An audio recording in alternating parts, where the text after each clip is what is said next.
The Great Betrayal. Hitler hits Stalin. In the lead-up to Germany's invasion of Russia, interesting things happened that led to this great betrayal. The story of Hitler's betrayal of Stalin is one of intrigue, deception, and dramatic twists. It's a tale of two ruthless leaders whose temporary alliance gave way to one of the most brutal conflicts in history, ultimately reshaping the world order. History revisited to where it all began. First, a relationship of convenience is born. Adolf Hitler and Joseph Stalin, two of the most infamous leaders of the 20th century, were once in an uneasy alliance.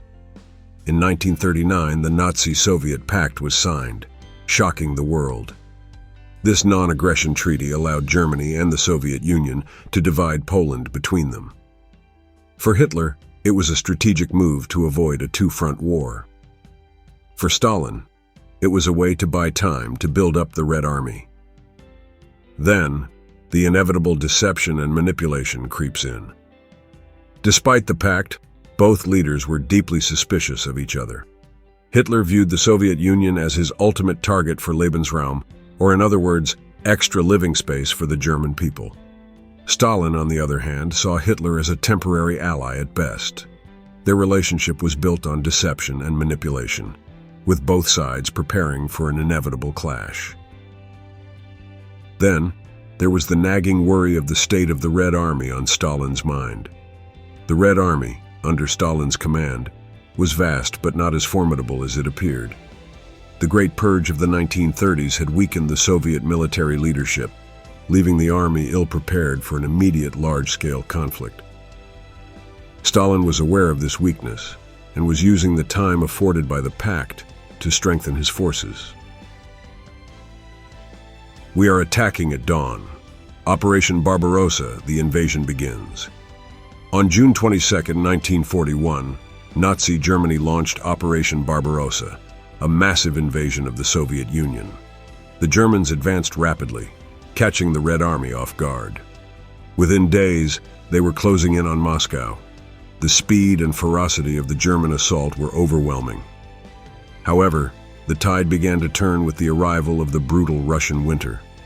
German tanks and troops, unprepared for the freezing conditions, found themselves bogged down in mud and snow. The cold immobilized their machinery and sapped the strength of the soldiers. Then, the turning tide comes. As the harsh winter progressed, the Soviet Union began to mount a fierce resistance. The Red Army, now better organized and led, took advantage of the weather to launch counteroffensives. The Battle of Moscow became a turning point. The German advance was halted, and for the first time, the seemingly invincible Wehrmacht was forced to retreat. Then, more trouble for Hitler comes. Stalin joins the Allied forces.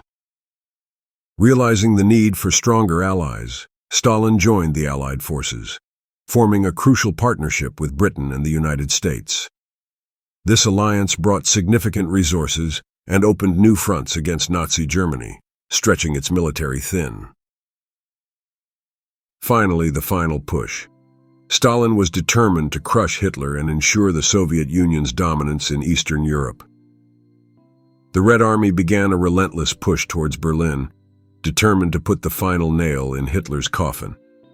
The fierce battles of Stalingrad and Kursk further weakened the German forces, paving the way for the Soviet advance, and eventually Hitler fell.